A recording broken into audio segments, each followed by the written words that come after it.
to all kinds of problems that they encounter. I imagine some of these things are things that you'll be finding in here. One of the things that we do at MTN, which I would like you to consider, because as a developing country, these are things that you are going to start finding coming up more and more. The more you pursue the issues of urbanization, the more you pursue the issues of industrialization, you will have more and more companies coming through. I love the fact that the speakers were able to indicate that people can sit in Malawi and render services to a global audience. Use case / business case. In the pursuance of that, one of the things we do at MTN is anti-fraud solutions. So as we sit here, I want you to understand that it's wonderful that we're opening up the entire world to our population to render services. The work that you're doing will allow your businesses to render services and bring in income from other areas. But the challenge is when you open that door, like any other door, you can either go in or get out. So yes, we're opening opportunity for our citizens, but opportunity for bad actors as well. This is my daily bread dealing with this. Right, one of the things we do at MTN is assist in the call center space. Because of our population dynamics on the African continent, we managed to leapfrog a lot of industries. Mobile penetration, mobile device penetration is huge on Africa. One of the most connected continents globally, if not the most connected, comes with issues of fraud. So with them, we assist in the call center space to assist with chain of command of evidence. What am I talking about? We had a problem with creation of employment. You hire more and more people in call centers and it ups the fraud. In SA, we had an issue where people will call a call center and demand information for the partner.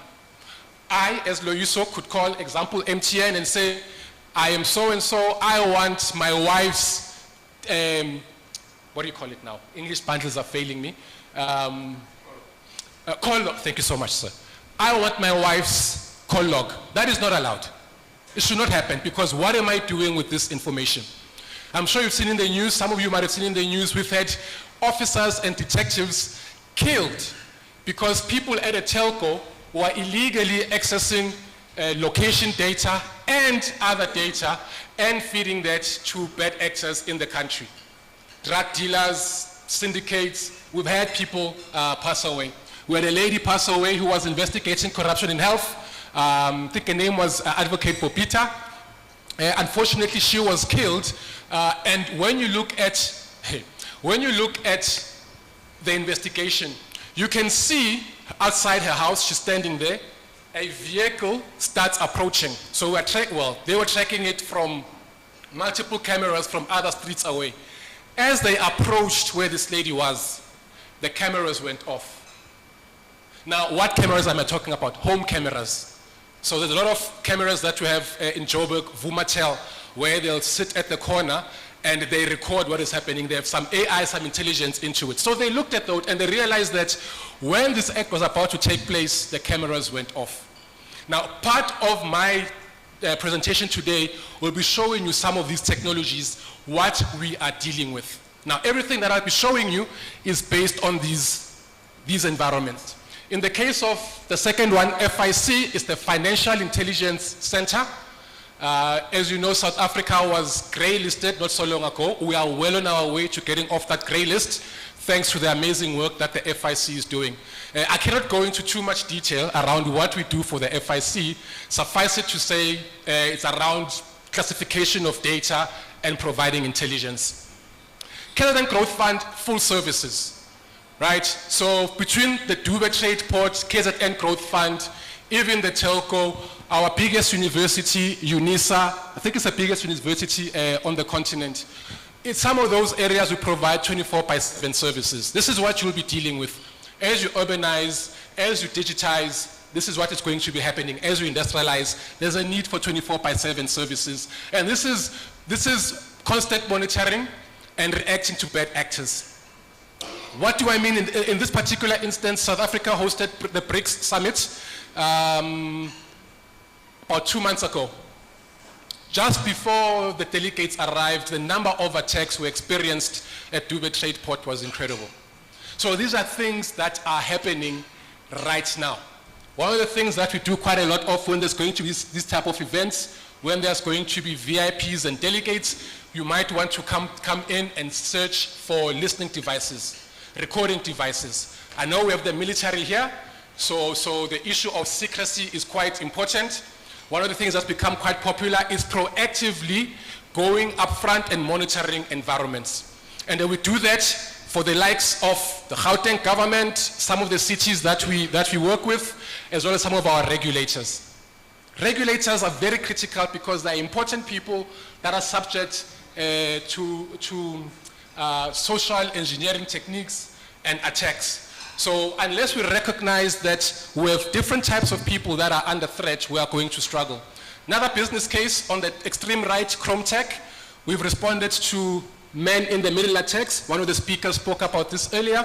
This is a mining company that had somebody get into their environment, sit in the environment for a good 2 months, looked for an invoice that was supposed to get paid. An invoice was $12.4 million, was going to be paid in Hong Kong. They stepped in and changed the payment details. These are things that we are dealing with on the daily. So that particular company, if we had not managed to stop that, they would have closed down. Big company, but they're not in a position to lose $12.5 million unaccounted for. And in this particular instance, they would have not qualified for their cyber insurance because their controls were not in place.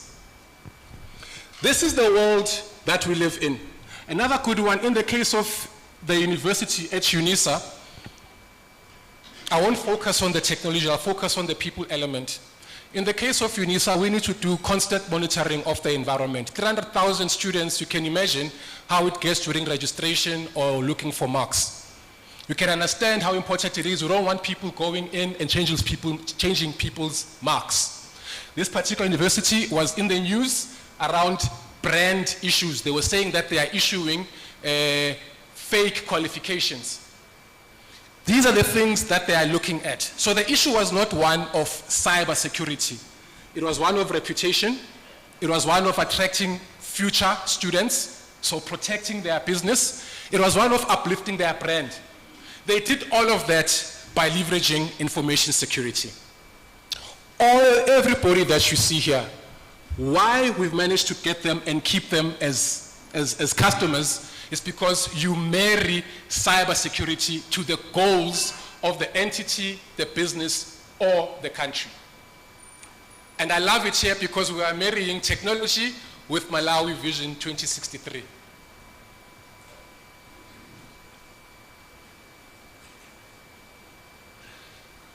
This is what I've been talking about. The first one is talking about systems integration. I know this for a fact. Everybody here uses some kind of technology. It would be rare to go to any company, any government department, any entity, and find that they have zero technology. Whether it's basic Microsoft, whether it's a phone, whether it's Wi-Fi, like we're using here, free Wi-Fi, there are things that anybody can use to quickly ramp up their cybersecurity point. We integrate these things. So in this particular instance, we'd come in and say, okay, is your Wi-Fi properly? Let me give you a proper example. So I showed you to the trade port that we do 24/7 monitoring of that environment. That's the guys that were an issue around bricks. That SOC that we built for them was built on existing technology. They have a Microsoft agreement in place already. They have what they call E3 licenses, so there's different SKUs, There's some Microsoft licenses. There's some in-house applications that they developed. They also had some older technology like Trend Micro that they had purchased. They had some firewalls, but everything was operating in a silo. What do I mean by systems integration? We come in, we sit everybody around the table and we ask goals, KPIs. Where's the business going? Where's the business going? Where's the department going? We take what you have and then we align that to where you are going. That's what systems integration refers to this particular instance. You have devices in place. Things like cell phones that you are using, right? I mean, driving in yesterday, I saw a lot of traffic officers on the road. Some of them were writing with utensils, but nothing stops us from utilizing the devices they have already to start rendering some services. You do this by applying the issues of governance, risk, and compliance, right? Maturity assessments are critical because you need to understand what you have. What is the knowledge base of your people? How mature is your environment? What budgets are available? What is the order of prioritization? Yes, you want to digitize, but perhaps what you are looking for is bolstering our healthcare system first. These are things that are required because there aren't enough skills. There's a global shortage of cybersecurity skills globally. There's not enough time, there's not enough money. So one of the things that you need, that you can do, a quick win that you have found to improve your posture, don't always go out and look to buy new technologies. Look at what you have. Look at what you have. Let's take what you have. It's like going into your kitchen. I have a tomato here, I have an onion, I have some flour there. You come in and say, with what I have, what meal can I cook?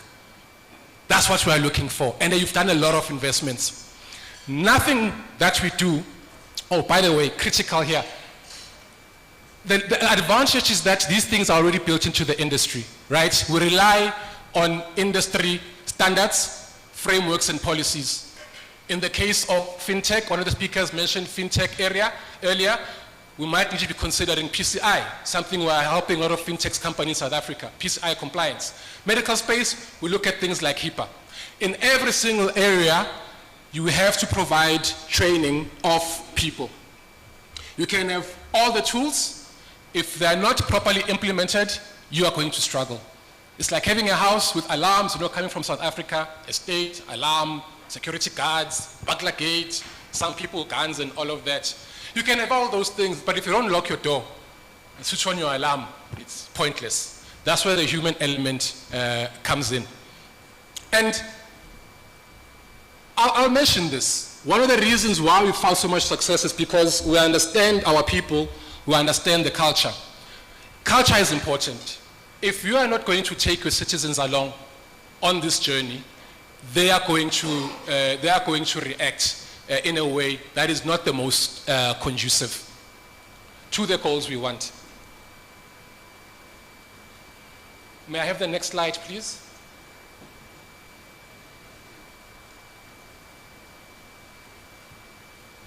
You have opportunities right now to leapfrog a lot of people in the industry. And I'd like to touch on some of the solutions that we have found to be heavily, that bring up people.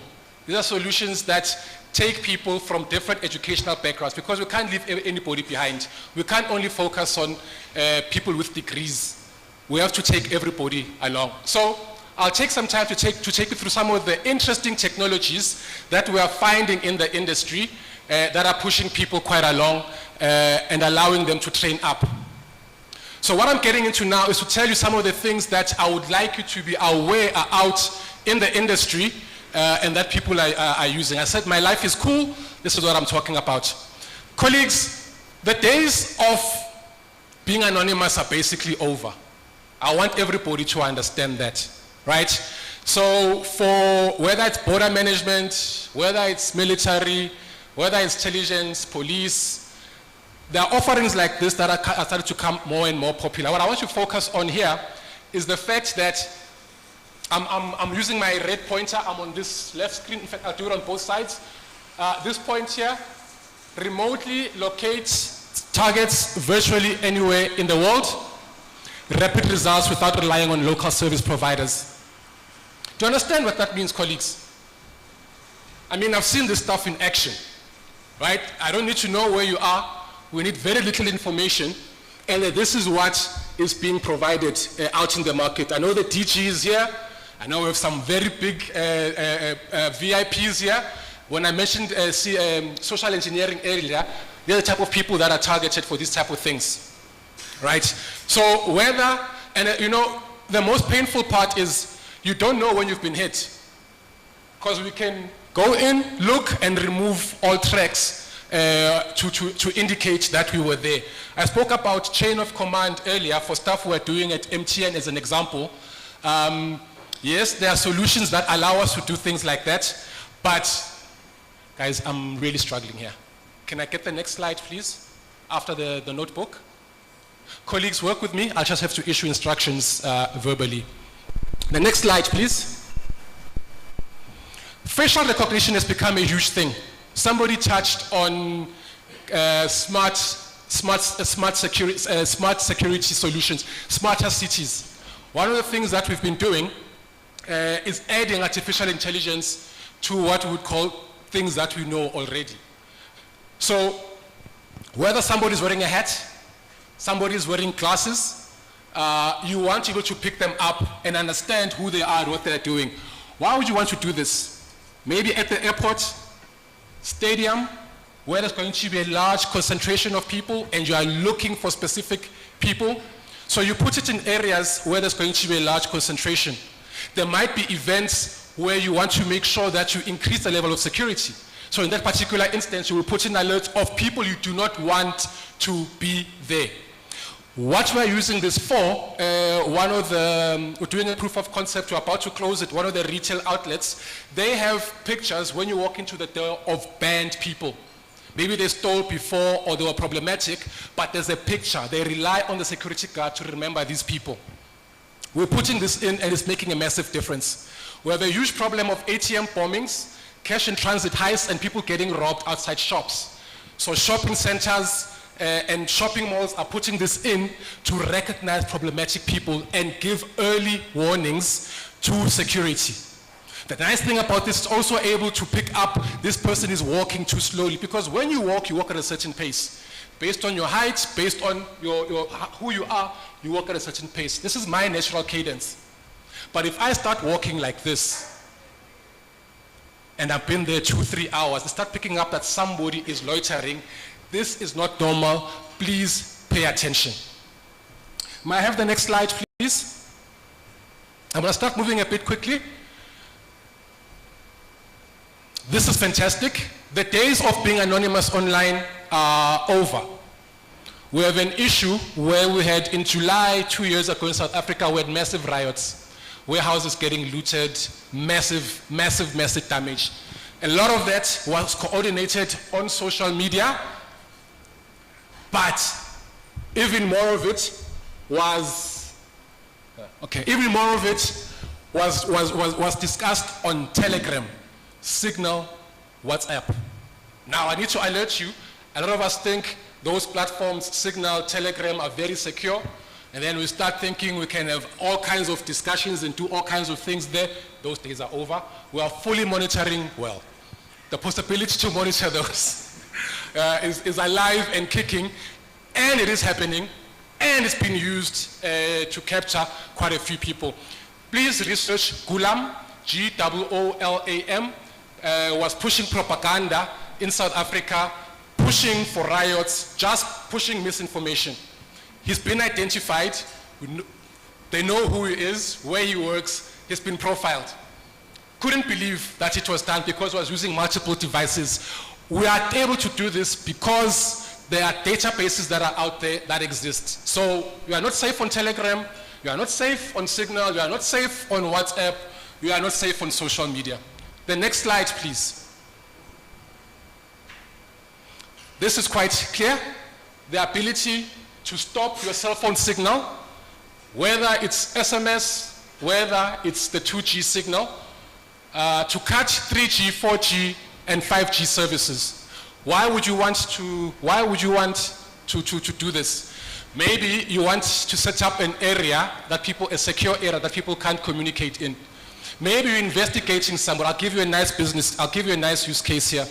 One of them, an entity in South Africa was investigating a group of people, and they knew that on certain days people like to go and hang out at a certain place and drink. You know, guys, when they've made money, they act foolish.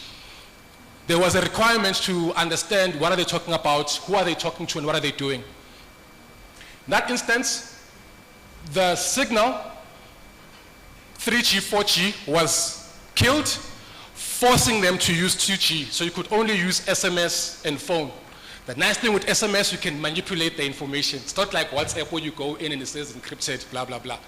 So you allow people to, you force them to communicate how you want them to communicate, and you can adjust the communication. Maybe the image was, bro, where are you? We are here waiting for you. You come in and you change it. Hey, bro, that job is finished. Conjure how much how much you're supposed to get. I'm giving very simplistic examples here, but the ability to manipulate communication without the other party knowing. Next slide, please. I kind of touched on this already. So some of these technologies we combine. You know, sometimes you can't just use one thing to get an overall picture. It's like when you take a picture with an iPhone, there's all those lenses. It'll take multiple pictures, use a software to stitch it up and give you a high-res picture. We do the same thing, right? I mentioned you have your own technologies that we can leverage. You have monitors, we can present the information on your monitors as an example. Same thing that we're doing here. And this one is lovely because it's a fantastic opportunity to train and hire some of your people. Drug traffickers, cash in transit, terrorists. There's a team that we work with. And once again, WhatsApp, Telegram, Signal, you are seeing the same disciplines coming through over and over again. And in each thing that I've mentioned, we do use artificial intelligence. Because it's impossible to manage people in 100 countries. You can imagine the population density, right? That's probably, depending on the country, that's over 1 billion people. You cannot look at every single alert as individuals. We need AI to kill the noise and make things a bit more relevant. These are things, everything that I've showed here is technology that we're getting from outside the country. Even us as South Africa. It's an opportunity for us to be training our people to support these services. Opportunity for us to manufacture some of these items.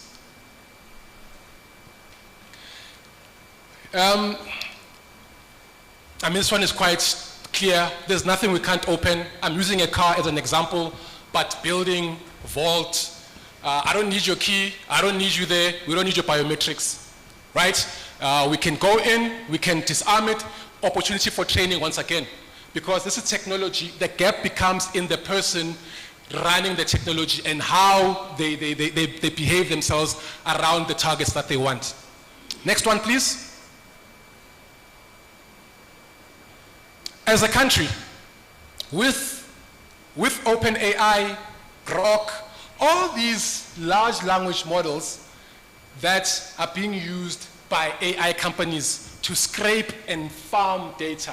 We have a massive problem here in our universities. So I'm doing work at VETS, we are doing work with UNISA. What these people from outside our country are doing are going onto our websites because we share our information. CSIR, our universities, and they scrape for free to take that information and put it into their AI tools and then charge us to access these things. It was our information. It's the same thing they're doing with our natural resources, beneficiation. They're now doing it in the digital space. Unless we protect our IP through the right policies that we put in place, through encryption systems, through the right governance, we are going to lose our new oil, right? They say data is the new oil. We are going to lose the value of our oil. We have to beneficiate our information. They are doing it. Malawi is a huge agricultural economy. What are they doing? They are scraping agricultural information from social media feeds, universities, companies looking for quotations. They are getting trends. We're talking about where's the most fertile areas, where are the minerals.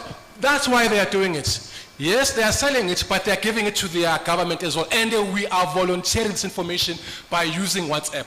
Government officials using WhatsApp, Telegram, sending emails. I'm sure you know that the likes of Microsoft have instituted Copilot, which is an AI tool. Every second, it takes a shot of what you are doing on your screen.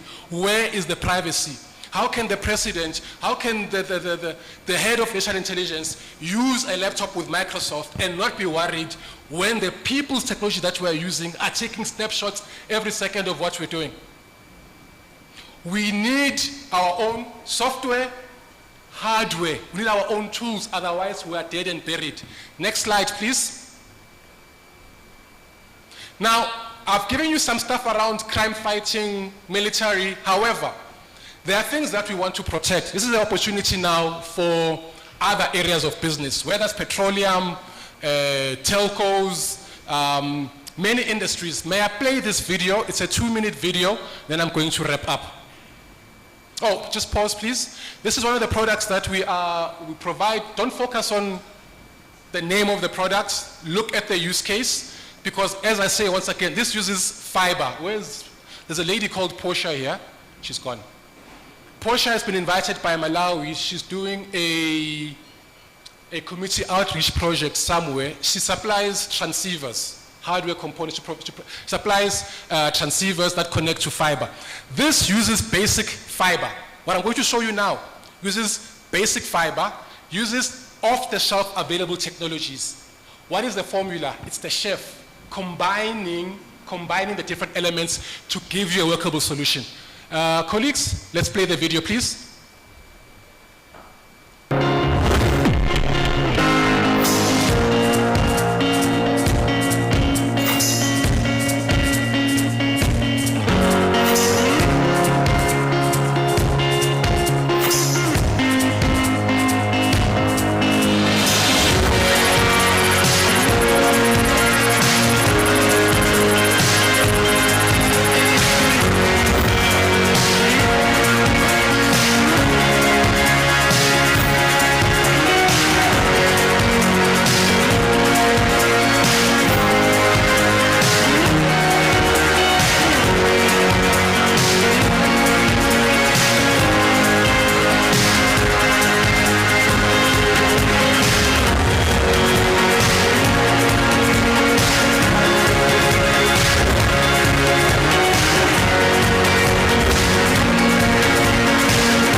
That one because it's very labor intensive, very labor intensive.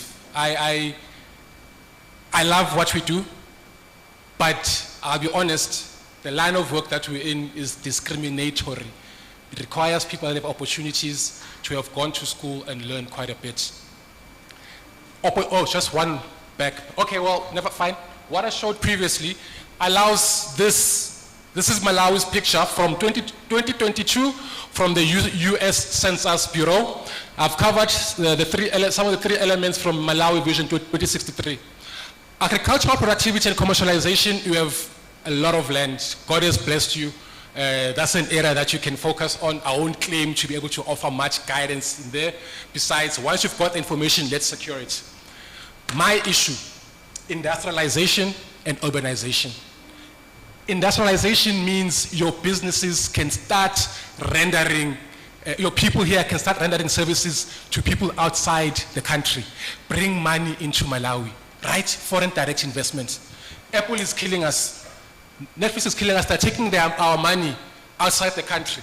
Look at what India did. They became the hub of outsourcing business process optimization. We can do that here. Why? Look at the population density, right? I'm here, right? I'll expose myself, right? I'm here. But I'm still within where the biggest part of your population is. They love we love technology. We are in this space. If we don't look after these people, we are going to have problems. This group of people are the people you want to keep in the country. People that are exposed to YouTube, they know how much money people can make. They are seeing Kaisernet, Eden Ross making dollars and dollars and millions. They don't want to leave the country. You don't want them to leave. Too many young people are looking at outside, and I might be tempted to leave. Let's keep them in the country. Keep them in the country by training them. My area, I love it also because in cybersecurity, it's not just about degrees. Not about 3, 4 years, 5 years training. My pen testers, some can be trained within 3 or 4 months. I have a lady, so one of the people that monitor the fintech, the MTN Momo in Nigeria is a lady, Bunolo. She comes from Soweto. She's 22 years old, and she sits at home and renders her services to Nigeria and Cameroon. Nothing makes me prouder, right? She's at home. her safety is improved, her quality of life is improved. And you know what? We're retaining our staff because of things like that. So the likes of South Africa, America, want your talent, nothing is going to beat Malawi. Fresh air, beautiful culture, safe. I went for a walk yesterday with my phone and wallet. Could not believe it. Safe. You don't want to lose that. Keep that, but empower them. You are beautiful people, but you will lose them because money talks. Last slide, please. I think it's the last one. Right. Now you are digitizing, you are urbanizing, you are putting government services online, you're creating e-services.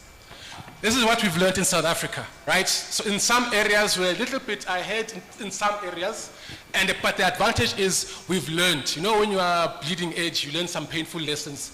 I've titled it Lessons Learned. I love the fact that we have a regulator in here. You can't do anything without a regulator. In the case of South Africa, these are things that we're doing to empower the citizens and population. Why? Well, when you do internet banking as an example, when I log on, I use FNB and ABSA. When I log on, I get an alert saying, be aware of scammers, do you know what phishing is, and all of that. Government was doing that for citizens. What would happen is, what's a good one? If you look at the bottom right-hand one, personal records in the hands of hackers, and the bottom one here in the middle, I suppose they're all relevant. We've had breaches in the country. The problem is with each breach, it makes the next people a bit more susceptible, right? So these are things that you are going to be facing. You will need to make sure that if you are pushing the people to go digital, please train them. Explain to the gogos and the young people that if you get a WhatsApp saying it comes from Department of XYZ, please verify. SMS comes from a tax authority saying, please click on this link, you are about to get Black Friday special. There's no such thing, you know. But citizens don't know that, and we are sitting here with laptop and phones, we take this for granted. It does not work like that. Next slide, please. The consequence of that is, I'm usually, on a regular basis called either radio or TV, Power FM, Kaya FM 702 to provide master classes. So when we're launching Popaya, a Protection of Personal Information Act, we had to do classes for the citizens because it makes everybody responsible, right? If you get people's information, you're a data processor. So whether you're a dentist or a hair salon, if you take people's information, in SA, you are liable for, if you do things wrong, 10 million rand fine, 2 years in prison. And you can't argue and say, I'm not digitally savvy, I don't know. This is something that we have to do, take care of our citizens. So whether it's radio, whether it's TV, let's do the master classes, let's explain to people what is going on. We can't push them to go online and not help them to go online. Top right, digitization and the world of work. That one I did during COVID. People losing jobs, starting side hustles, is it to go online. So it's the same thing for us here. Next slide. It's the same thing for us. I think Malawi has a once in a lifetime opportunity. You have the right leadership, you have amazing people, amazing temperament, and the best resources are your people. What we should be doing right now is making sure that what you have seen other countries suffer from does not happen here. I've learned multiple lessons from assisting people in South Africa prevent against these threats, and some of these things are painful because you did not have to suffer so much loss had you applied what lessons have been learned previously. So my ask to you is that, exactly that. In the interest of 2063, urbanization and industrialization cannot happen if we're not focusing on information security. The beautiful thing is you've made some investments already. You have knowledge, you have the right regulatory bodies. Let's take this, put it together, and make sure Malawi, one of the top economies and countries globally. You 100% can do it. Population allows, resources allow. Thank you very much, colleagues.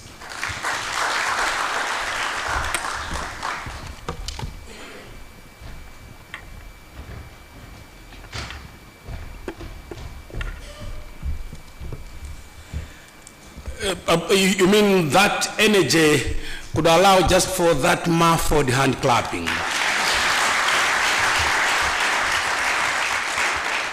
We need AI to kill the noise, but then I did mention your area on threats after threats after threats. I'm hoping that they are re-energizing us to begin focusing and reimagining Malawi. We need our own software and hardware, otherwise we are dead, he says. But then he also suggests, don't always begin by looking for new technologies. Leverage what you already have. Thank you so much, Mr. Loiso Boyce, for that exciting presentation. And next, very quickly, we'll be moving into a panel discussion, which is going to be moderated by Dr. Levis Eneya, Director of Higher Education in the Ministry of Education here in Malawi. Mr. Eneya has been in that position since January 2021. Before that, he served as Dean of Faculty of Science at the University of Malawi for 2 terms, where he was also chairperson of Committee of Deans and a member of the University Council, as well as University Senate at some point. Ladies and gentlemen, Dr. Eneya. Thank you so much, Mr. Moderator, for the kind introductions. Ladies and gentlemen, I can't agree more with the previous speaker, Mr. Boyce, when he said that for us to achieve Malawi 2063, we just need to leverage on the emerging technologies that are there. Otherwise, I don't see us how we can indeed come to the point where we can quickly achieve the dreams that are there, be it in the 3 pillars that he mentioned here, the agricultural productivity and commercialization, industrialization, urbanization. We simply just can't do without the emerging technologies. So with me here, we do have a privilege that we have 4 experts that are going to help us to unpack the topic before us, which is development decoded, leveraging technology to achieve Malawi 2063. I would like to call upon the experts. We have 4 of them. 1 of them will be online. And when I call them, I would like to say in advance that I'll give them a maximum of 5 minutes. If they can do it less than that, that would be great. The first one that I will call to the front is Mr. Kondwani Ntalimanja. Mr. Ntalimanja is Regional IT Advisor, Africa and Euro-Asia, HIAS. He is a highly motivated technology transformation professional with over 20 years of experience in IT service management, project delivery, and technical support among many areas. In his current role at HIS as a regional IT expert, Mr. Ntalimanja is part of a global IT team which is delivering IT services in area of digital transformation, infrastructure, networks, cybersecurity adoption, and so on and so forth. Welcome, Mr. Ntalimanja. Thank you. Next, to call to the front is Dr. Tabi Chilongo. Dr. Chilongo is research and development at the Lilongwe University of Agriculture and Natural Resources. There, where he is the immediate past director of the center itself. He has over 20 years of experience as a researcher, academician, and so on. He holds a PhD in economics, majoring in development and resource economics from Norwegian University of Life Sciences. He also has a BSc and an MSc in agricultural economics, both from the University of Malawi. And some of his research areas, he has an interest in poverty, livelihoods, value chain analysis, and so on and so forth. So welcome, Dr. Chilongo. Last but one, we have Associate Professor Michael Zimba. Dr. Zimba is Executive Dean at the Malawi University of Science and Technology. He is a founding lead of the Center of Artificial Intelligence and STEM, popularly known as KAIST, there at the Malawi University of Science and Technology. He has also been selected as an AI expert to the 2024 AI Connect 2 by the US Department of State. Besides this, he is an Oxford University Press Unit editor for AI in a society series focusing on AI education and research.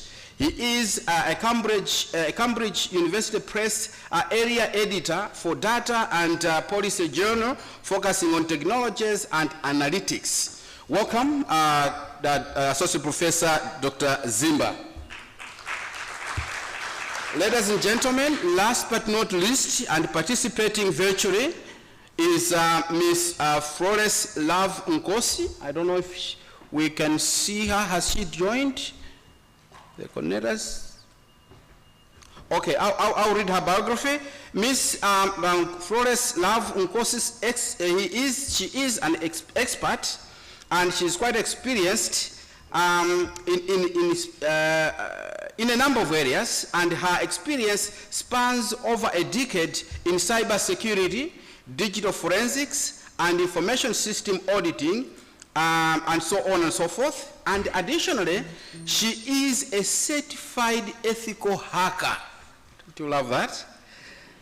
A certified ethical hacker, certified information systems auditor, and a certified EC Council instructor. Currently, she serves as a lecturer and researcher in digital forensics at Birmingham City University in the United Kingdom. She holds a master's degree in information technology from Portsmouth University, a BSc in information technology again from the University of Malawi University of Business and Applied Sciences, Polytechnic then, and she is here available, and she will be talking mostly on cyber security in national security. Welcome, Madam Florence Love Nkosi. So, ladies and gentlemen, let's begin with Mr. Ntalimanji. I'm looking at you.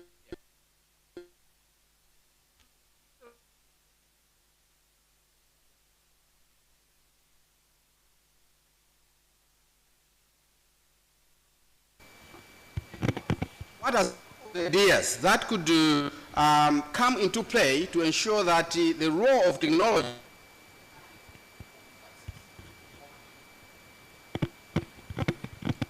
Thank you so much, Dr. Ene, and it's a privilege to be part of this panel.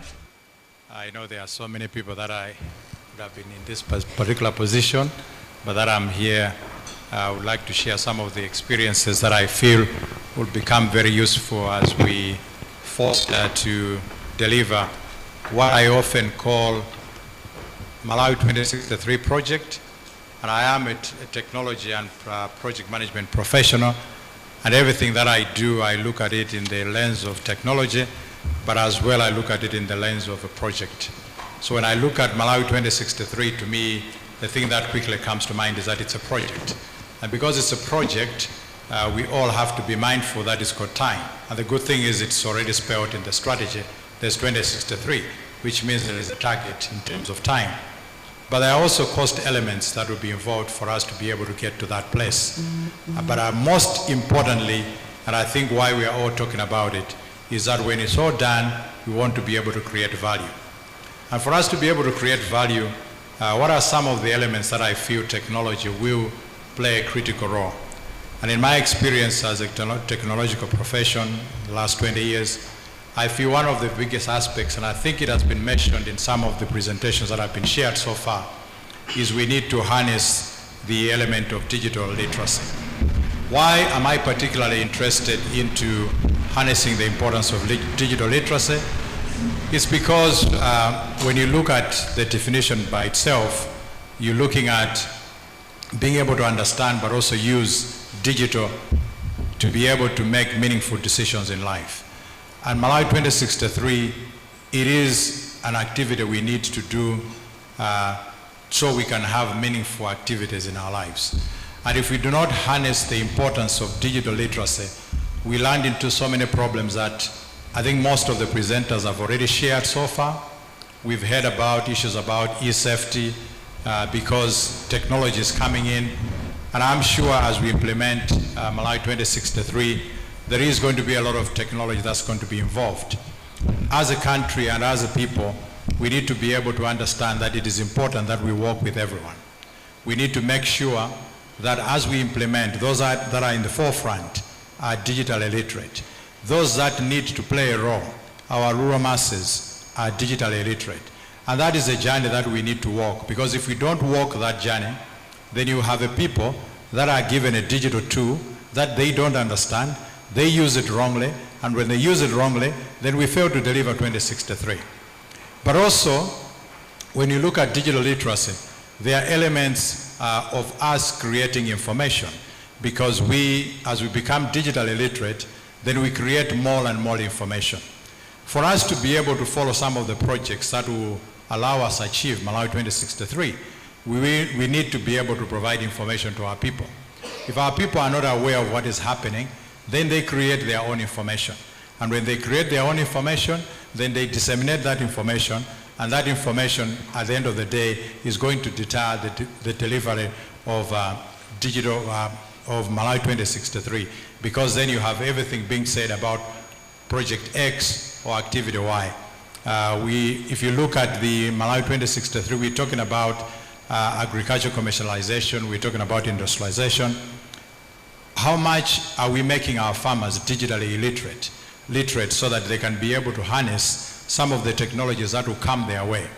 You know, we still are living in a country where when technology comes in some parts of the world, some parts of our places, the information that's shared there is always mixed. There are people that will either send fear to people, or sometimes people who tell people the truth. Because of that, then you have different groups that will receive that information rightly or wrongly. If you miss out on digital literacy, it means the whole conversation about digital transformation now becomes into jeopardy. Because when people are digitally illiterate, then they understand what is digital tools. And then with those digital tools, they now understand why it is vital for them to be able to use those tools to change the way they do their work, to be able to change how they do things. When you just look at 2063 agenda in general, one cannot even argue. It is going to involve technology, because 2063, I don't think this nation is going to operate the way it is operating. So for us to be able to get there, it is today that we need to make those decisions. What decisions are we making in the private sector? What decisions are we making in the public sector to start using digital transformation as a way for us to be able to implement some of these things? The Ministry of Information and Digitalization was formed a few years ago. What are we doing? I've heard about policies this morning. I think policies are good, frameworks are good, but we need to realize those policies are not going to deliver Malawi 2063. It is how we understand, how we adopt those digital tools, how we use those digital tools to be able to make meaningful decisions in life. And then finally, as I conclude, sometimes when you talk about digital literacy, you talk about digital information, we are thinking about these big products that we need to produce. But I would like to bring us back to earth and say, when you look at M-Pesa in Kenya, it is a very low-tech digital transformation that has transformed how Kenya is. As Malawi, what are some of the low technologies that we can start to implement that will work with the people that we have currently that maybe are not that digital literate? What are the small things that we can do in the health sector? Simple things like alerting people when they need to go back to get vaccination with SMS. Simple things like that banks use to be able to reach out to their masses. Today in this country, you can do with a lot of little or small technologies to be able to advance the idea of digital transformation. And when we do that, we begin the journey. When we now bring these big so-called whatever tools that are out there that are bigger than our world can comprehend right now in Malawi, then we start to appreciate that we were able to do ABCD with that little thing. Now we have moved here. Today, our mothers and grandfathers in the village are looking for a phone that has WhatsApp. 3 years ago, all they wanted was a phone to make phone calls. You can see they have moved their literacy level from just making a phone call. They now know they can use WhatsApp. What do they request tomorrow? As a nation, we need to be ready. We need to be able to embrace that as we work with people, give them the warnings, but also share with them what is it that they can do, what is it that they can achieve with the little that they have. The little technology you have in that office, what are you using it for? Today, there's lots of technology that we have out there. But when you ask around, most of our internet consumption is TikTok, WhatsApp, and whatever. What meaningful decisions are we making with the digital literacy levels that we have found ourselves to be in today? And I think if we start looking at those things, if we start harnessing the little things that we are adapting in technology, then we move forward. This symposium is a very good starting point. I was looking around and I was asking, and my apologies, I'm seeing some people that are missing that ought to be in this conference. I don't see politicians in here, but those politicians will play a role in some of these decisions we make to get to 2063. And some of those are not even literate enough in using digital. And unfortunately, we will sit here, we'll make nice, meaningful conversations, but if not everyone else that needs to be involved is involved, then you discover that we go back to the same drawing board. Makra is going to develop frameworks, we're going to love them. They'll be nice, we'll read them. But at the end of the day, are we moving digitally the way we want to move? And I think this is the time we need to start making steps. And I want to thank the MDF and all those that have organized this symposium. We need to have these things as often. They should become our DNA, not just something we do once and the next year, maybe we do it 2 years after, but we do it very often. Because digital literacy, digital transformation is going to be critical for us to be able to achieve. Thank you so much. Let's clap hands for him. Wonderful, wonderful presentation and insights. Let me pick from where you mentioned on the achievement of Malawi 2063, particularly the pillar on agricultural productivity and commercialization. Dr. Chilongo, I'm looking at your field, and I'm looking at your expertise, and I'm asking myself, I'm sure there are opportunities as well as challenges in the attainment of Malawi 2063, particularly this big pillar of agricultural productivity and commercialization. Would you like to share with us your thoughts around this area? Thank you very much, Mr. Moderator. You give an academician 5 minutes, so you control me. Or you take away the mic, but I'll try to stick to time. First of all, thanks so much. I'm glad to be part of this panel discussion. Indeed, let me comment in general about the Malawi Vision 2063. I like it. We had another one, Malawi Vision 2020. It was so mouthful, so ambitious. Today we're in 2024. We cannot concretely point to what we achieved. So maybe that's story for another day. I hope by 2063, our kids, our grandchildren will not be here and laugh at us, what were these people thinking? So when I look at Malawi 2063, as it has already been alluded in the previous presentations, it has got 3 pillars, but I will dwell much on the pillar number 1, which is agricultural productivity and commercialization. Indeed, Malawi being an agricultural country, I was not surprised that this was put as pillar number 1, because all the other 2 pillars of urbanization and industrialization, I think if we do better on pillar number 1, these ones are likely just to fall in place. So given my background, I will tackle much even on this first pillar. The productivity side, maybe I'm not very competent, but I'll try to comment more on the commercialization side. Okay. On the commercialization side, the problem we have is that, first of all, let me say, in my many years as a researcher, I've gone everywhere, almost every corner of the country, and I've also talked to the industry players. So both the supply and demand side, because you cannot be an economist if you don't talk about these two things. So, on the supply side, when you talk to the smallholder farmers, they'll tell you that there are no markets. When you talk to the demand side, the industry players, they'll tell you that we can't get what we want. Isn't this paradoxical? It's indeed a paradox. Because the supply is saying we don't have market, and the demand is saying we don't get enough commodities. So, with this, I think what we can say is that probably it's not that we have problem of markets. What we have is information asymmetry. There is no link, proper link, between suppliers and the demanders. And this is where I think this symposium on technology, especially information technology, needs to fill that gap. And indeed, if we are to achieve this first pillar, we need to improve the information asymmetries that are there on the market. I'll give examples. So, the other challenge is when it comes to our markets are mostly informal. Informal markets are very difficult to regulate. Sometimes you don't know what is happening. So we need to structure our markets. In other words, by structuring our markets, we need to make them formal. There are already some efforts that are being done using information technology. There is this concept of agricultural commodity exchange. I will not mention the organizations because maybe I'm not allowed to speak on their behalf, but there are already efforts which are trying to link the supply side and the demand side of agricultural commodities.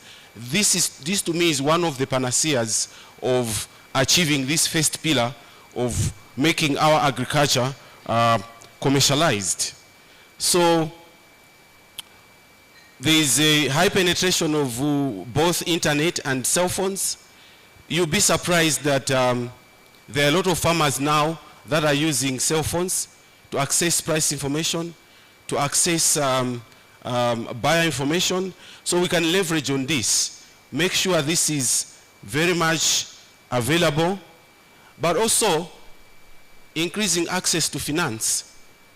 And through this agricultural commodity exchange, for example, some of us have heard about warehouse receipt system, where farmers deposit their produce soon after harvest, because at that point the prices are very low. If they sell, they're not even going to break even. But for them to be assured of this, they need to have enough market information.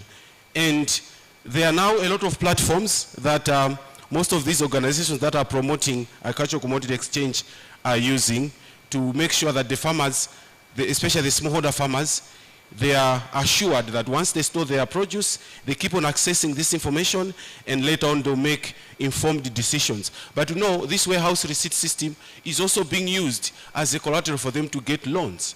These are the most marginalized people when it comes to financial access. But we are also living in a low trust, hence high risk society. And the formal financial institutions are not willing. But we can also use technology to try to minimize this risk. For example, this symposium is coming at the very right time because at my institution, we are collaborating with one of these commodity exchanges where we are trying to pilot a project that will use artificial intelligence, smart technology to monitor for example, the produce that is being kept in the warehouse. As I said, we are a low trust, high risk society. So sometimes you keep the produce, the time that you want to sell it, maybe you find that some of it has been stolen, or other things have happened, or maybe it was not taken care of from pests and diseases. But we are trying to pilot a technology that is going to monitor all this remotely, because you try to send a person, it's not as reliable. I would have talked much about this, but I'm given limited time, but also, but I know that's a story for another day. So these are just examples how we can use technology to indeed try to commercialize our production. I've already talked about financial inclusion, but also we have a lot of shocks now weather shocks, climate shocks. We can also use technology to give information on early warning systems. We already had Cyclone Freddy, but unfortunately, as other presenters have said, providing information is another thing, but having people to use that information correctly, because I remember during Cyclone Freddy, we knew about this. We knew well in advance, but people still don't believe. So we have a lot of work to do as far as digital literacy and making use of the relevant information that we are talking about. So another opportunity that we have is we have a youth population. Loiso presented the population demographics of Malawi. And even the other presenter. You see that we have a young population.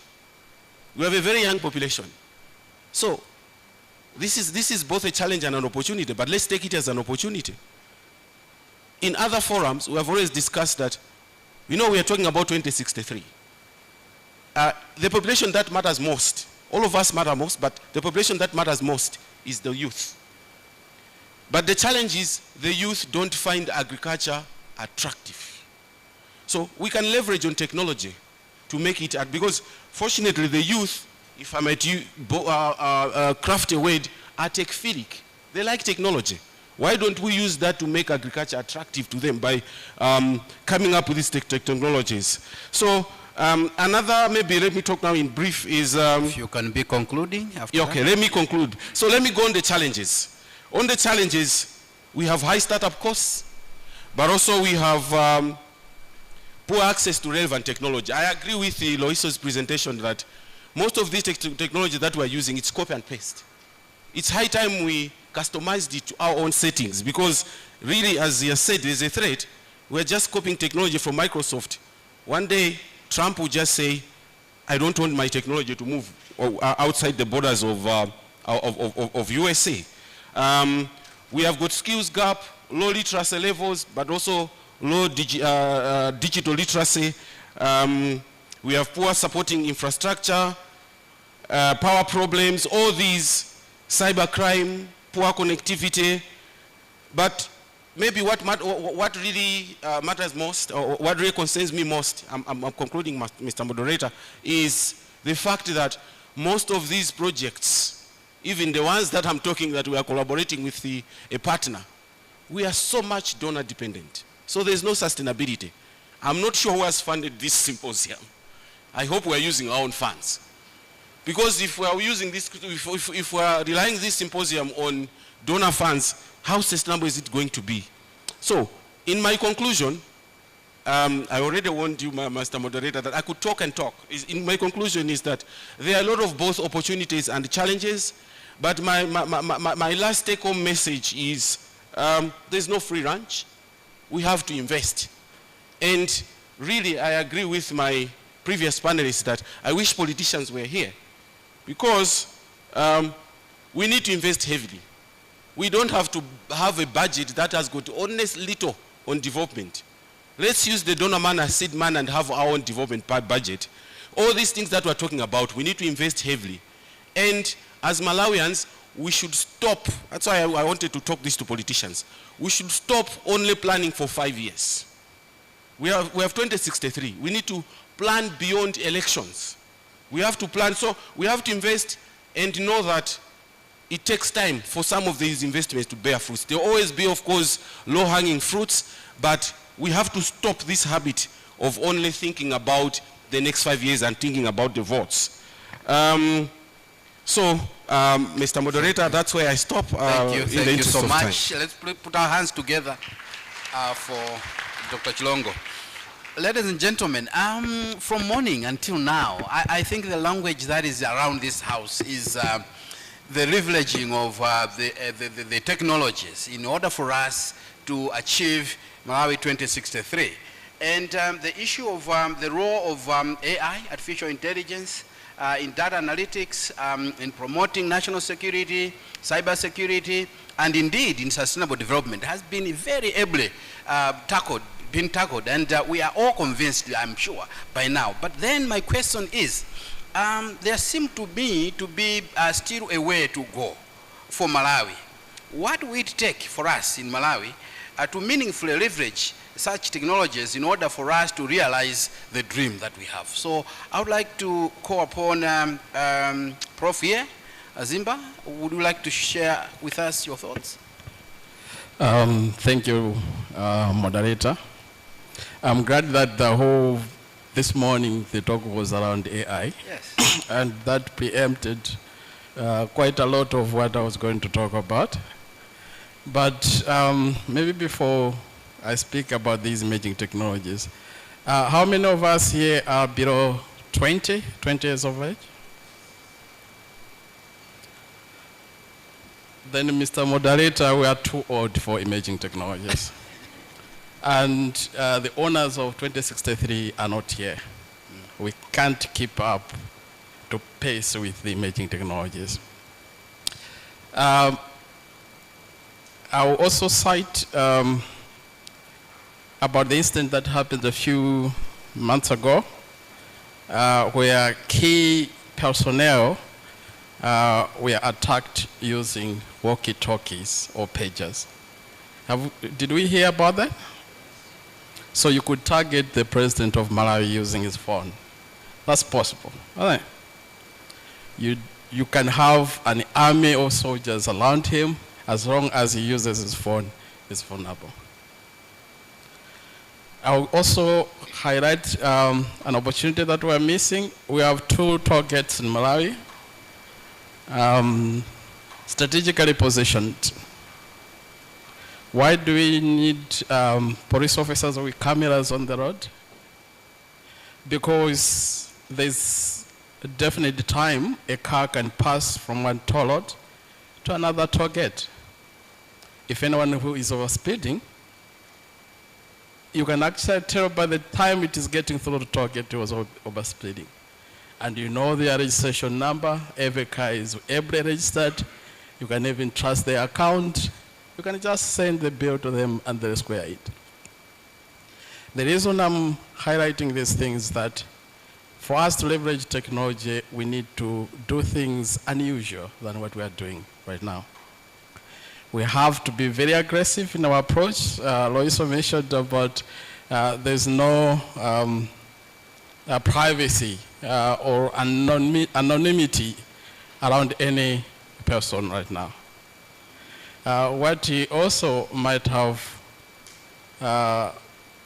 maybe not said is that, what if I told you that since we started this discussion in the morning, a couple of Western governments have listened to our talk, maybe a couple of times, to learn what we are talking about. So indeed the world is open. For us to pick up to pace, we really have to build capacity from within. And ideally nations all over the world are putting together intelligence around their key organs. Naturally, I'm thinking of the Mali Defense Force, to have the best intelligence there is for a nation. I want to challenge Professor Gwali that I give him the benefit of the doubt. Maybe we have the best intelligence in the Defense Force. A lot of nations are building strategies in AI, both for civilian use and defense use. Just last week, the Canadian Army released a strategy, national strategy on AI. Just a couple of few days ago, the incoming government in the US has a Department of Government Efficiency, whatever that is called. And who is heading that one? Your guess is as good as mine. I always challenge our men and women in uniform that as of now, if I would even advise you to sell all those gyms that you have, all those equipment, all those weights and all the learning tracks. Sell them, get the money and buy the best computing system.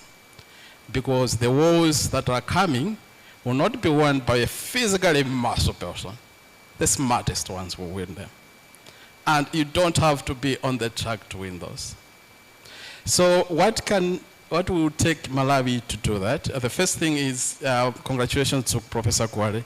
Collaboration is key. No single organization will tackle this one. Collaboration between government, academia, and civil society. Everyone should have a part and play in this issue. But we also have to be very strategic, target what is it that we want. So to leverage technology, we need to build capacity in terms of infrastructure. We need top-notch infrastructure. I've observed over the past that we have certain pockets of infrastructure. MRA, for example, it has a good system that we can leverage. And other organizations as well, they have good infrastructure that we can leverage. So infrastructure is key. And remember, AI and other emerging technologies are fourth-generation technology, which means that they are building in the previous generations. So we also have to pitch up the infrastructure in the previous generation, like electricity, internet connection. At 12% energy access, we are a little way behind. At 37% internet connection, we are also way behind. We need to put those things up and then leverage these technologies. I'll mention the second key issue that we also have to do is the human capital development. This is not just about universities graduating with degrees and so on. I can challenge you, by the time you are graduating, 70% of your degree is useless. Macro credentials are the key for these fast-paced technologies. I wonder when a professor tells me, my professor graduated in 1966, I tell him, sir, you don't have a degree. Let's be continuously empowering our members in different organizations to update almost on daily basis. Lifelong learning is very key. So human capital development is crucial. People already also talked about regulations and laws. We really need to have a coordination to build the synergy amongst all our key players so that we all deliver towards the MW 2063.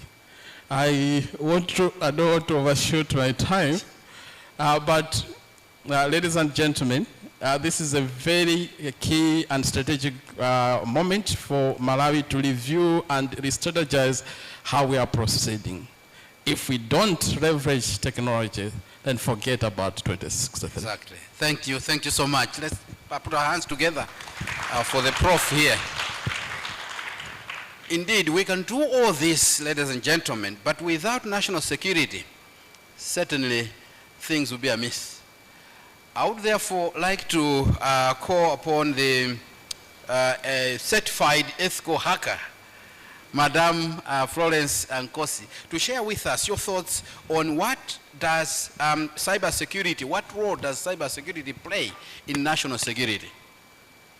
Over to you. Good morning, everyone. I hope you can hear me. I'm just trying to share something.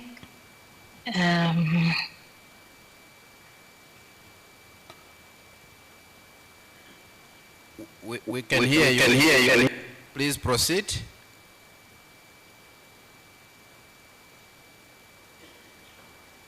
Okay, I want to share a screen. Just a second. Okay. I am not sure if I'm able to, but...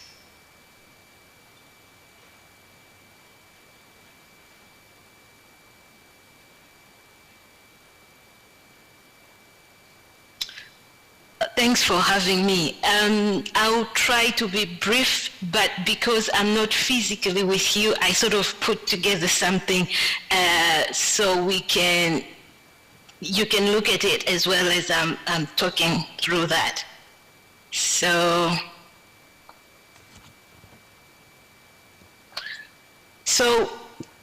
when I looked at the 2063 goals, one of the key things that has come up clearly is that we want to harness new technologies. So these technologies, as Professor Zimba has mentioned, we're looking at IoT, Internet of Things, we're looking at machine learning, we're looking at artificial intelligence. So we want to leverage all these technologies in order to be better, to improve our development, to become a better country. However,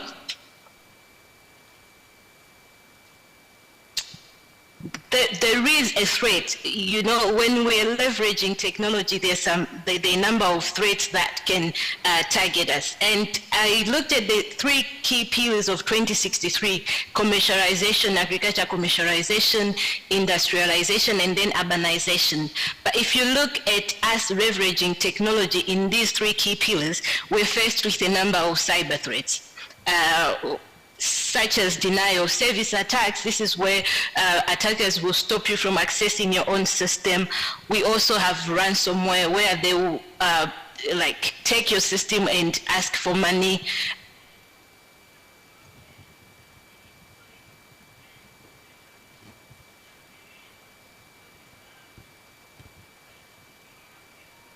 Law in this. So all these attacks can easily cripple our goal of using technology to champion the 3 key pillars of industrialization and urbanization.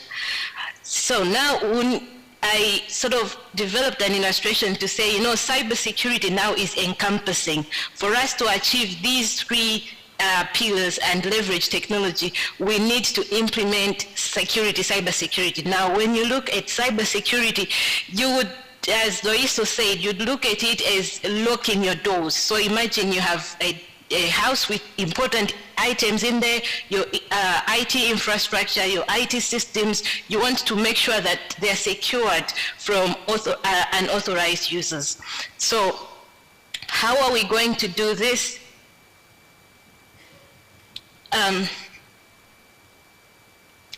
How are we going to do this? Because of time, I'll sort of move on to the key strategies that I think we need to be looking at to ensure.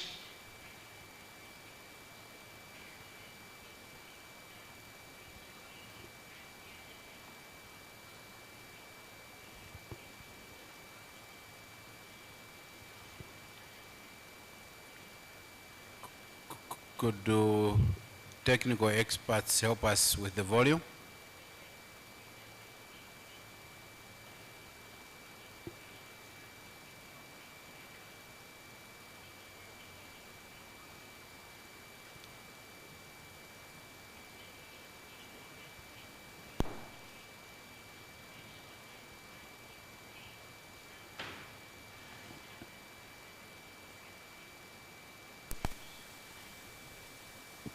We need to strengthen capacity, and I think this has been mentioned quite a lot in the presentation this morning, that people need to know how to secure our systems.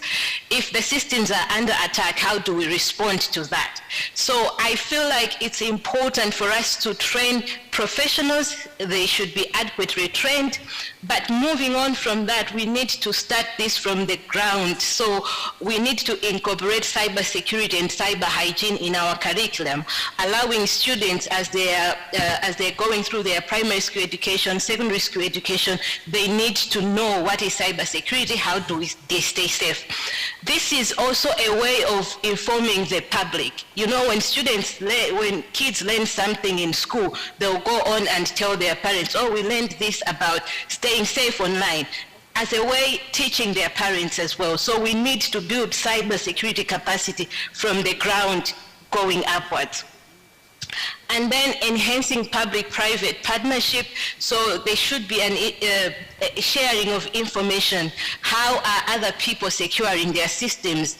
How are other organizations or companies failing to secure their system? We lack that knowledge sharing. So you're not sharing everything, but you're sharing important elements that will help the other organizations as well to secure their own system. So we need something like that to be put in place. One of the key things that I think would really be important is to promote local cybersecurity innovation. Loiso mentioned about heavily relying on outside security softwares, antiviruses. Can't we develop our own? I think it would be important to sort of start these innovations, test them, implement them. That way we reduce buying outside, and then we can even sell these products out to other countries as well. So I think looking at partnership within universities, our students as they go to the universities, give them the projects, let them challenge themselves, develop something, test it, implement it, and then it can go on the market. I think that would really help us to secure our future.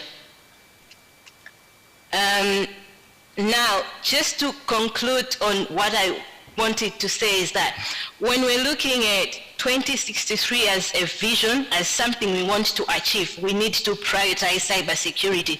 From the illustration I showed, I hope you saw that cybersecurity would then be encompassing to ensure that all these technologies we're leveraging are safe and secure enough. So it's not just about people who are in IT. It should be everyone's consent. Everyone should be part of it so that we can realize this vision that we have. And also important that now we should be looking at strategies. How can we invest in these strategies and build a cybersecurity culture amongst ourselves? That way it's easy to incorporate that culture in the technologies that we're actually implementing and leveraging. I hope that sort of explains it. Thank you. Thank you. Thank you so much. Quite invigorating, quite enlightening as well. Colleagues, I would like to open up the floor for an interaction with our panelists. But the way we'll do it, we'll have the next session combined with this session. And therefore, I would like to call upon Madam Pamela Kuwari, Dr. Andrew Jamali, and Dr. Kenny Machira. Each one of them will first interact with the panelists in the presentations and the topics, and then they would also go towards the audience to also ask the audience to chip in and interact with our panelists. So could I have these three colleagues? Dr. Jamali, I see you are coming. Dr. Machira, Madam Kuwari.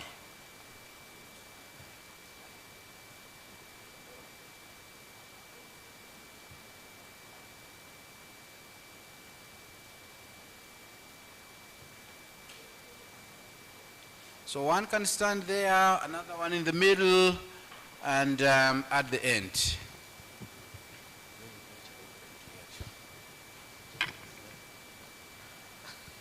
Right, let's begin with Madam Kuwari.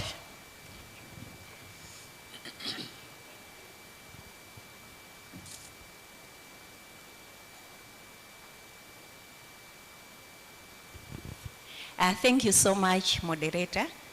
I work for CARE Malawi, and we focus on resilience. So my question is going to be related to resilience.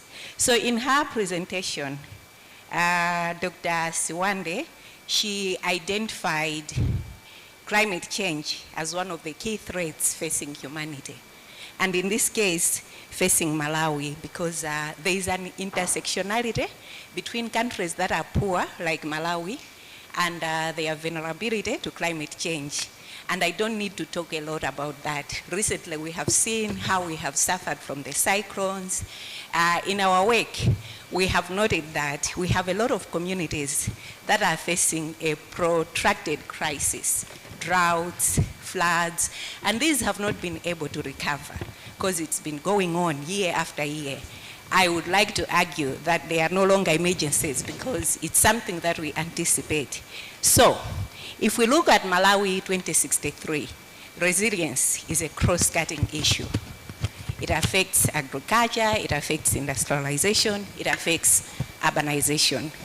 And without tackling resilience, MW63, 2063, will remain a dream or just an ambition, because 1 year of an emergency or one big emergency is going to push us towards a downward trend or negate our growth. So my question to the panelists, all of them, Kondwani talked about how it's good to have the policies, but we need to take action. Dr. Chilongo focused on agriculture, and he focused on AI. So my question is, how can we harness AI and technology to enhance our ability to respond to emergencies, not only to respond, but also to prepare for them, as well as to strengthen the resilience of our communities? Because at the moment, we have the land, we have labor, we have the money. If we have AI, it means we have money to put into agriculture. But I think we are falling short on technology, and that's why we are where we are right now. So what do we need to do as Malawi?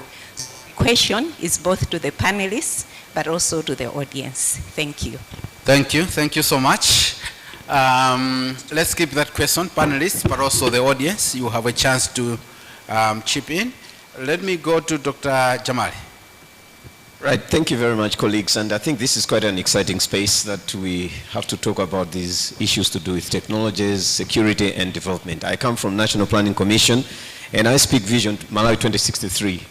I started with the word vision because I want to correct everyone. It's Malawi 2063, not Vision 2063. Let's get that one right. Colleagues, quite elaborate on many of your interventions that we've talked about. But my worry has been that, Malawi is really becoming a laboratory for discussions on policies, on innovations, and all these kind of things. But when we talk about the practicalities on the ground, I'm really finding myself at a very big, awkward space. What's going on with us? We have been elaborate about the challenges that we are meeting in the technology and innovation space, the cybersecurity issues that we're talking about. Generally, what should we do practically? We're talking about resilience now in the agriculture sector. We're talking about the threats that are there in the fiscal space with regards to all this theft and whatsoever you call it. What's going on with us? From your own technical spaces, how should Malawi move aggressively to harness this technology aspect as well as build that capacity to stand against the threats that we have across all the board of the development space? That's the question I'm having. We cannot move an inch until we first of all recognize what is dragging our feet from pushing forward to the decisions and even the spaces that we've actually already identified to take place. So what should we do? Thank you. Thank you so much. Dr. Machida. Yeah, thank you very much, the panelists and the audience. My question is going to go to both the panelists and the audience, and Makra. Christopher is here. Now, looking at the infrastructure that we have, most of us does not manufacture those particular infrastructures in Malawi. We actually buy them from all over the world: China, Singapore, Malaysia, US, etc. All these things that we connect to our networks, our laptops, etc. How sure are we that these particular gadgets are not espionating our business in Malawi? And who is supposed to stand and who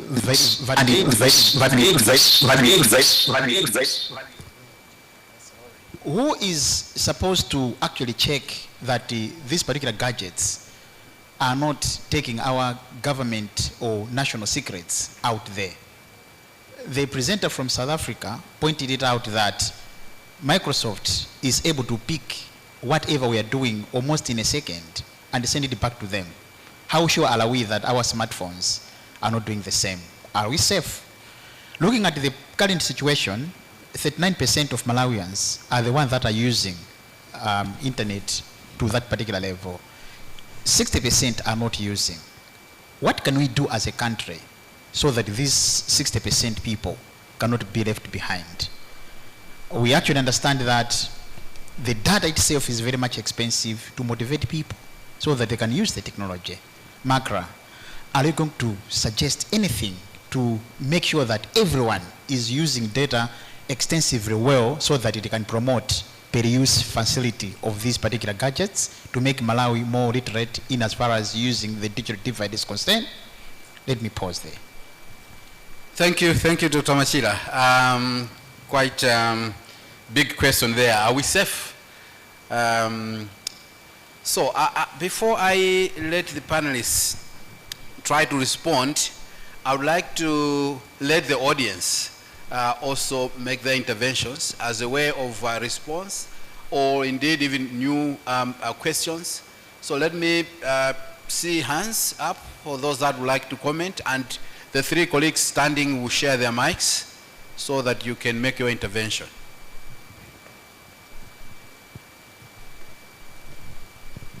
Okay. There is a hand. Here. Madam Kwari, this side, yeah.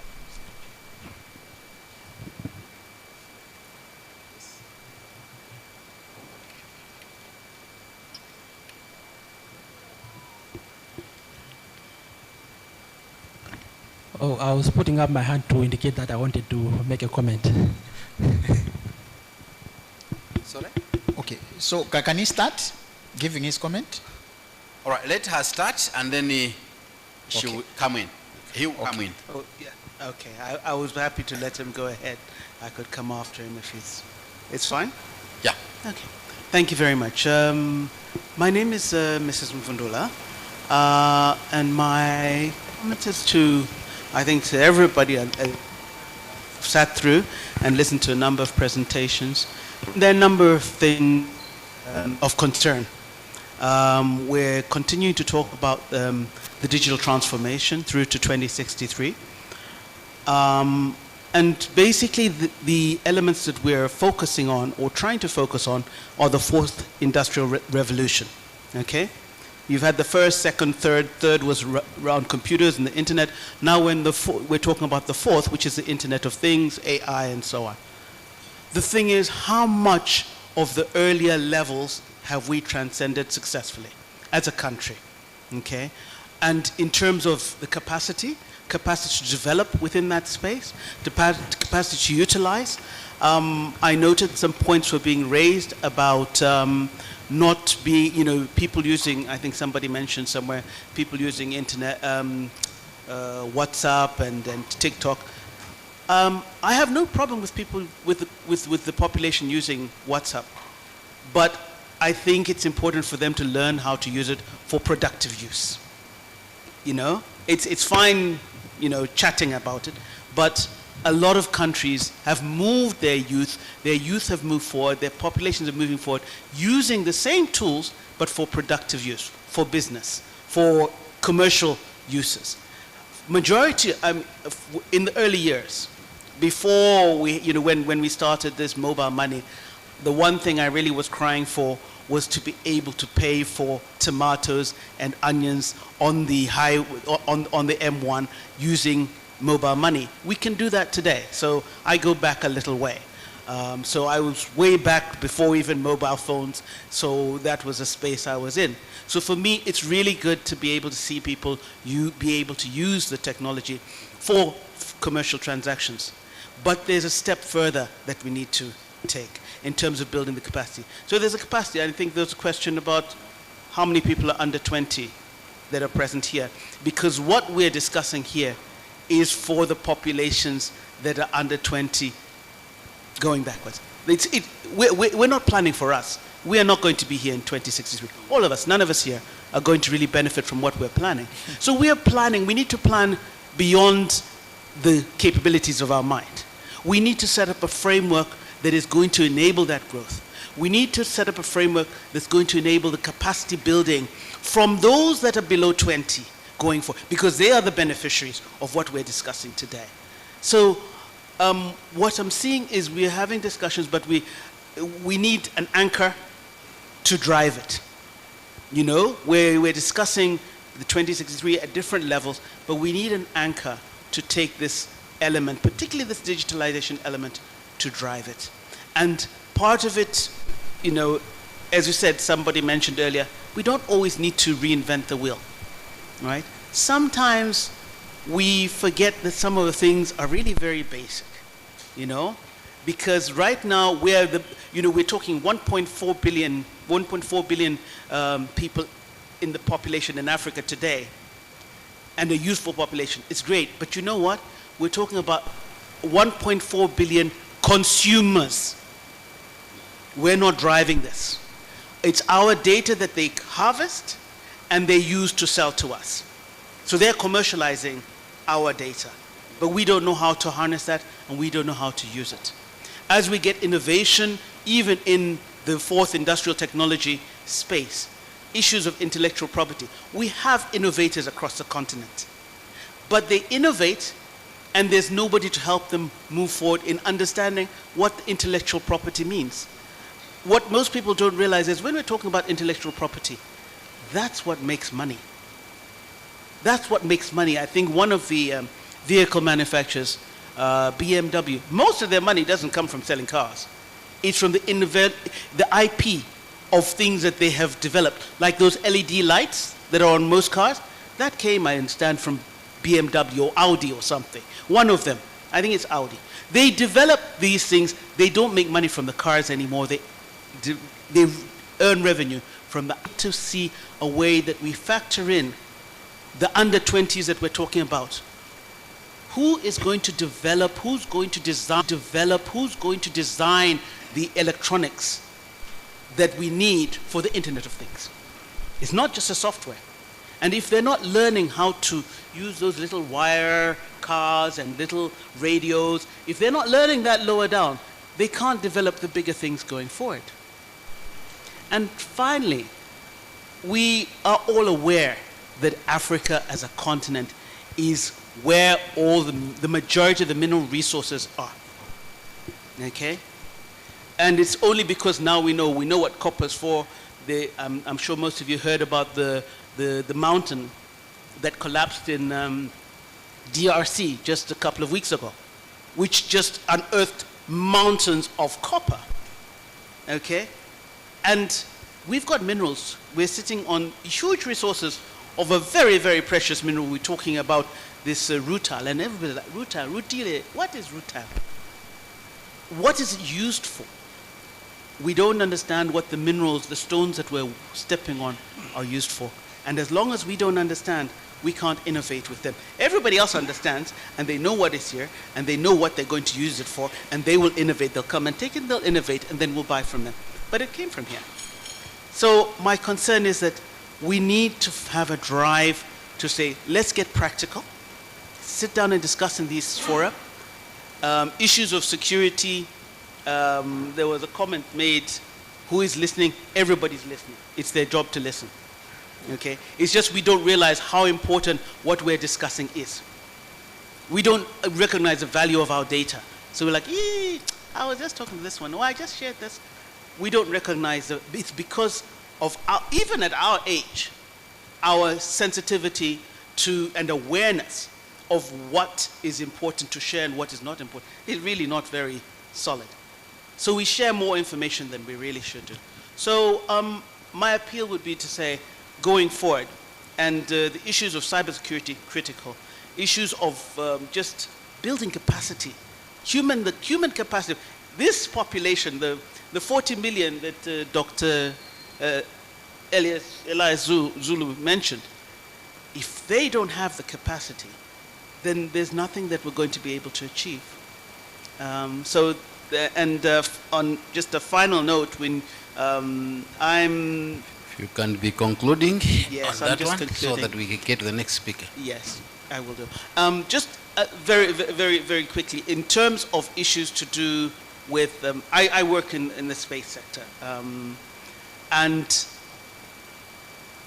because you're talking about being able to see 30 centimeters accuracy from space. That's what you're talking about.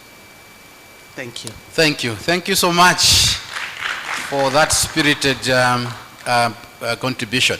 Let's get to the back. Thank you. My name is Daniel Chuani from the Malawi Communications Regulatory Authority, MACRA. I just wanted to make a comment on the remarks by Dr. Machira on in terms of gadgets that are spying on us and how safe are we when we're importing these gadgets that are presumably spying on us. I'm a lawyer by profession, so I will not speak on the technical aspects, but maybe just highlight some developments in the legal space as regards protection of our privacy and protection of our data. And that is in regard to the newly enacted the Data Protection Act, which is putting in place a framework to protect our personal information, our personal data. And there is a saying that you cannot have privacy without security. So all these issues are interrelated. We need cyber security, we need security of our systems to have privacy. Now coming to the issue of gadgets or websites collecting our information, it's also an issue of our awareness on the part of our population. If you download an app on your phone, it will ask you to provide certain consents. Most of us do not read what we are consenting to. We consent to that app accessing our contacts in the gadget, accessing other information like pictures and the like. So once you give that consent, you have got no recourse because you have provided that information voluntarily. So we need to educate our citizens in terms of their rights under the new legislation, the Data Protection Act, that you have to give consent with proper information, that the information that I'm giving out will not be sold to third parties, will not be given to anyone else, and also to be aware in terms of how that information is going to be used. Those were my remarks. Thank you. Thank you very much. I'm looking at the time, and do we have any burning comment from the audience? The Gen Zs, you're quiet. The Gen Zs, you have one burning comment? Otherwise, I would like to turn to the panelists, a maximum of 1 minute each to respond to some of the questions. If a question has already been responded, I think just go to the next one and make your intervention. So we'll begin with Mr. Ntalimanja. If you can give him the mic. 1 minute maximum. Yeah, thank you so much, Mr. Moderator. I want to try and attempt to respond in a minute to the question asked by Dr. Jamali, where he was asking, we seem to be a laboratory of presentations as a nation. How can we get practical? And I want to answer this by 3 words. When everybody is trying to be digital literate, 3 things that happen with that particular person. Number 1 is that person is learning. So I want to believe what he's been referring to is that we've been learning as a country. We've made presentations, we've done all sorts of things. But the next thing that needs to happen to somebody after they have learned is they need to be able to adapt. Adapt whatever else that they have learned in their own context. To now say we've learned this from there.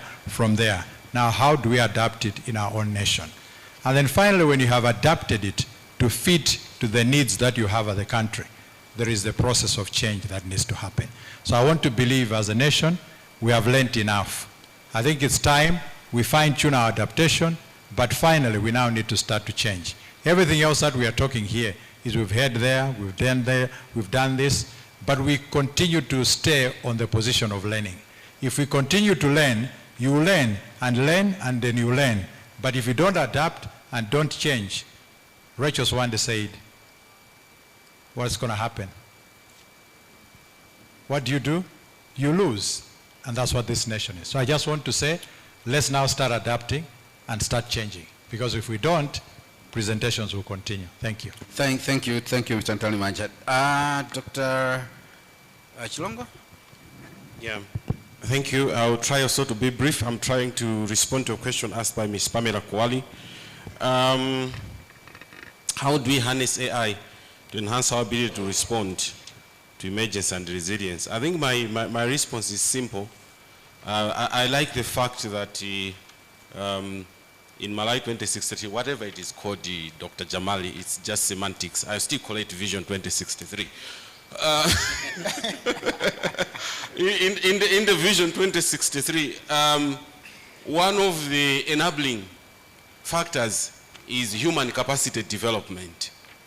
I think if you don't have capacity development, surely whatever information we give is not going to be used relevant. Allow me to give an example of the Cyclone Freddy. Cyclone Freddy originated from Mozambique. Did you hear Mozambique being affected the way we were affected? No. Actually, Cyclone Freddy should have affected Mozambique more than us. But I think Mozambique is moving ahead because they sensitized their citizens, they knew what to do, they knew how to avoid it. So in short, we need to invest a lot in human capacity development. Thank you very much. Thank you. Prof. Zimba. Thank you very much. I think I have no option but to comment on are we safe? And my comment will be short as well. No, we are not. We can only be safe if we can only program our hardware and do everything on our own. When we have the software and everything in Chichewa, programmed by our own experts, that's when we would feel would be safe. Even that will require us to protect our expertise who programmed that system. So I hear that there are certain developments that are going on in that direction. Both Malawi University of Science and Technology and MACRA are considering a local assembly of these gadgets. I really wished if our policymakers jumped on this and supported such initiatives. It's then and only then that we can be alluded to being safe. I always challenge you people that if your different spouses paid us well, we would retrieve every message that you deleted since you got the phone. Thank you. Thank you so much, Prof. Zimba. Finally, Madam Florence.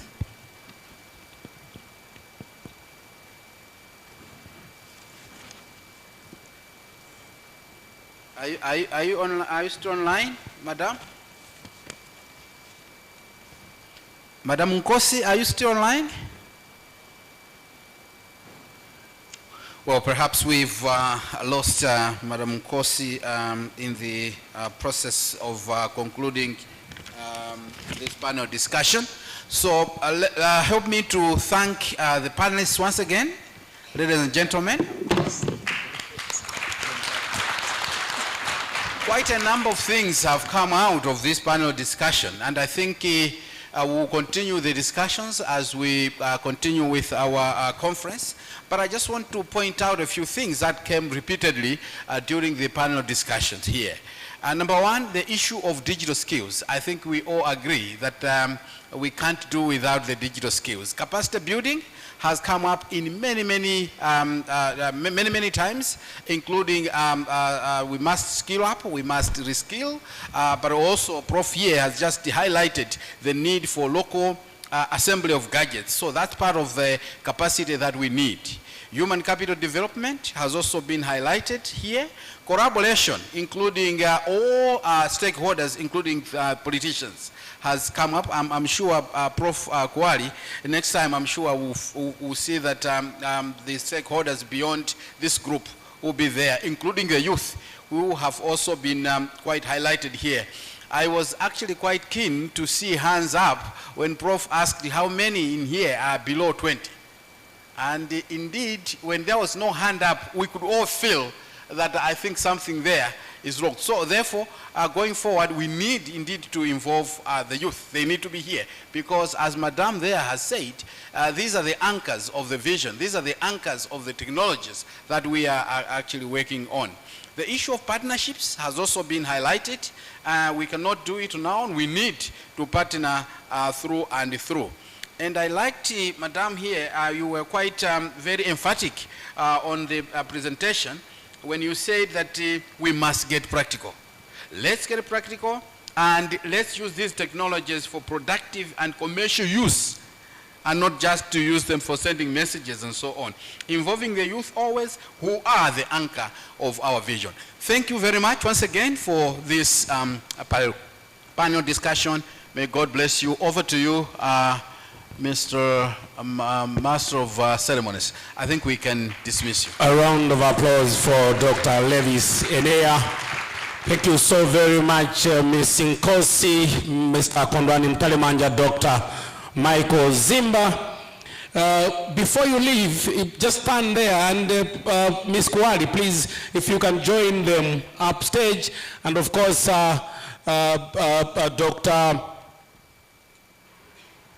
Dr. Jamali and Dr. Machila, if you may come up front, that would look like a beautiful photograph. I'm only worried that all the photographs we're taking upstage, there is only one lady.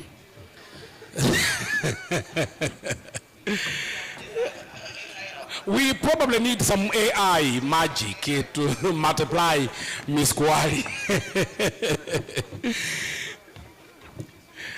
As they're taking that photograph and of course token of appreciation, are those cameras able to zoom from there? Beautiful. Beautiful. I will request all speakers, those that spoke in the morning, those that have spoken after tea break, and those coming after this, to remain in here as we're breaking for lunch, and lunch is served next door.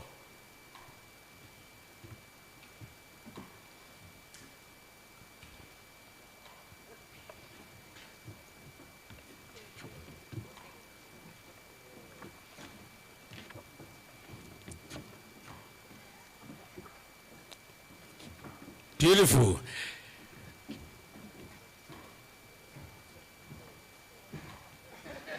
There's one more. So the moderator was forgotten. Oh, okay, it's coming. Once again, a round of applause for the panel, and indeed three that did help in that plenary discussion. So as I mentioned, we are breaking for lunch. I don't know whether we should call it lunch hour because it makes it 1 hour, but I will say we're breaking for lunch because I know we can eat in 30 minutes. But of course, don't kill yourself. But everybody who has spoken in the morning after tea break and those that are going to speak later on, please remain in here briefly as the rest of us are leaving the room for the next room where lunch is served. Bon appetit.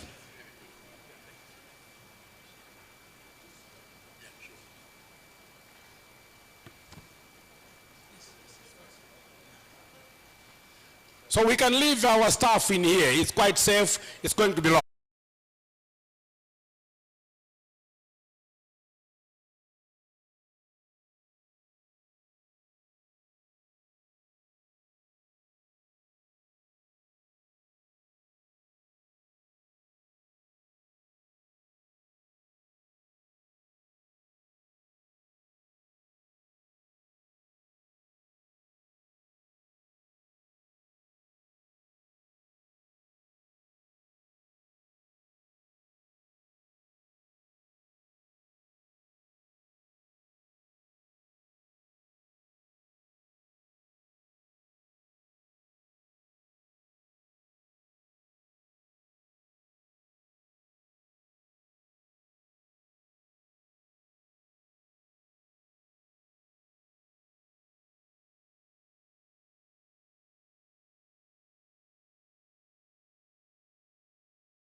Secretariat, may I have one here?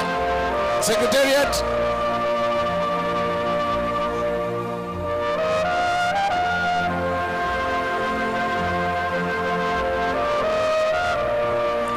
Secretariat? Ah, okay.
1, 2.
Thank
you.